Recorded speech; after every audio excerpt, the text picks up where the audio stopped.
Remove all crumbs, basically, And clean. and clean. Skirt off.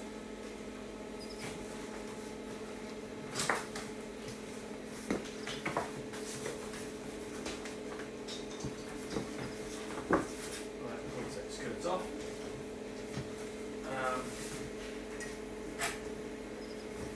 Dip tray in here. Don't get alarmed that when you switch the fridge off, there's a lot of water flowing around. The water's come from the condensing unit. It's nothing to be concerned about unless you're on a nice wooden floor in a hall. Then you may get a few issues.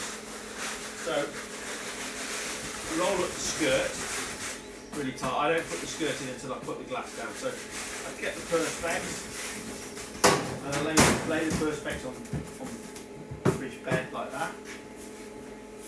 I get the glass and I come up and you see these holes. There's a hole there, which is really important. And really quite tricky to get these lined up. So that these have got lugs and they have to fit into those. These lugs have to fit into those holes, and then there's lugs here at the bottom as well. And they have to fit into those holes there and there. And they do bounce out. So the bats are definitely in. And then if you want to do yours, Paul. Yeah, you can put that there now.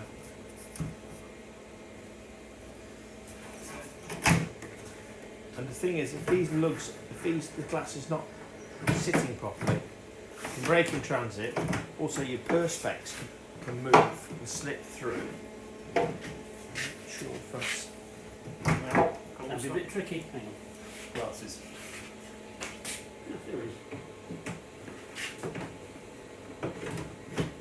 That's it. This one isn't.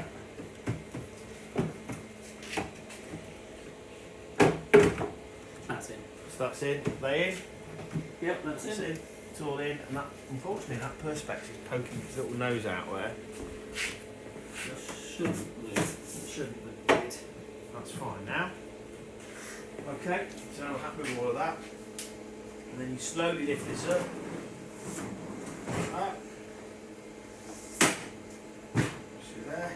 No perspex. Check the lugs are all still in position. Yep. Drop that down. You can adjust that if you want.